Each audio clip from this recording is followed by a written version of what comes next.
अस्सलामुअलैकुम जी। Introduction to electrodynamics Griffith fourth edition है। चैप्टर 5 मैग्नेटोस्टैटिक का चल रहा है। टॉपिक है लॉरेंस फोर्स लॉ।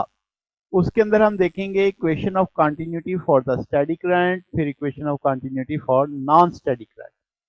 तो पहले शुरू करते हैं। इक्वेशन ऑफ कंटिन्यूटी क्या होगी स्टैटिक करंट के लिए। लेट्स से हमारे पास एक रीजन है जिसका वॉल्यूम V है, सरफेस एरिया S है। तो शुरू में हम स्मॉल एरिया एलिमेंट लेते हैं dA।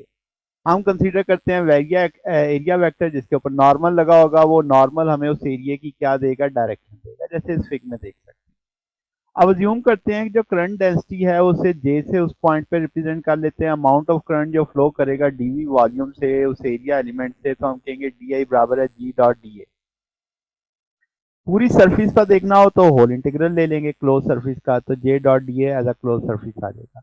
अब हम जानते हैं कि आपके पास कोई भी एक्यूमुलेशन नहीं है चार्जेस की for the time independent current distribution, या ये कह लो कि स्टैटिक करंट के अंदर दो कंसेक्टिव सेक्शंस के बीच में चार्ज रुकता नहीं है, किसी भी जगह पे चार्ज इकट्ठा नहीं होता। तो इसका मतलब आपके पास जो करंट है वो कांस्टेंट रहता है। ये ना ना किसी जगह तेज हो किसी जगह स्लो हो, तो वो तो ऐसा नहीं होगा, हर जगह स्टेडी चल रहा होगा, तो एक जैसा करंट है। तो हम कहेंगे जो सरफेस इंटीग्रल होगा करंट डेंसिटी का ओवर द होल सरफेस, वो कितना हो जाएगा, जीरो। तो गाउस डाइवर्जेंस थ्योरम लगाएंगे, जी डॉट डी ए को del dot j d v लिखा जा सकता है। अब दोनों इक्वेशनों को कंपेयर करें तो अगर जी डॉट डी ए जीरो है तो ये वाला आपका राइट वाला फैक्टर भी जीरो होना चाहिए। तो इसका मतलब वॉल्यूम तो जीरो नहीं हो सकता, तो डेल डॉट जे को जीरो होना पड़ेगा। तो हम कहेंगे जो नेट फ्लक्स होगा करंट डेंसिटी का एंटायर सरफेस एंटायर वॉल्यूम से, वो जीरो होगा, टाइम इंडिपेंडेंट होगा करंट डिस्ट्रीब्यूशन के लिए। तो हम कहेंगे ये स्टेडी करंट की इक्वेशन ऑफ कंटिन्यूटी है। अब अगर हम नॉन स्टेडी करंट की बात करें तो नॉन स्टेडी करंट का मतलब ये है कि अब आपका जो करंट डेंसिटी है उस रीजन में वो डिपेंड नहीं करेगा पोजीशन पे, बल्कि टाइम पे भी डिपेंड करेगा, किस टाइम पे किस जगह क्या था। तो हम कहेंगे रेट ऑफ चार्ज जो एंटर कर रहा है वॉल्यूम में वो इक्वल होगा रेट ऑफ चार्ज जो लीव कर रहा है।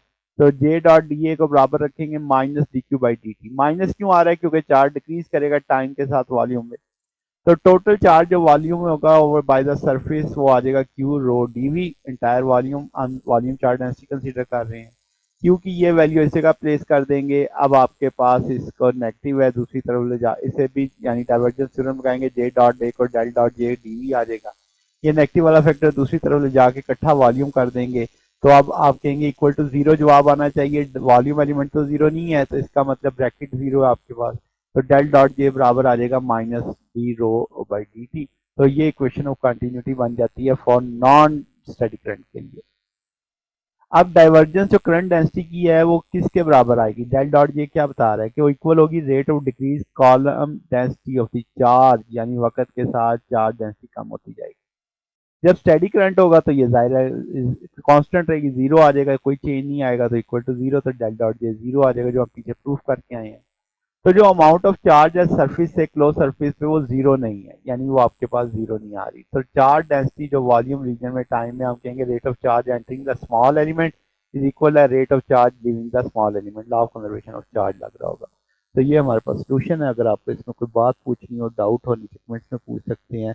वीडियो अच्छी लगी हो तो वीडियो को लाइक कीजिएगा, दोस्तों के साथ शेयर कीजिएगा, चैनल को सब्सक्राइब कर दीजिएगा। अब तक के लिए इतना ही, बाकी इंशाल्लाह नेक्स्ट देखेंगे। ओके, अल्लाह हाफिज।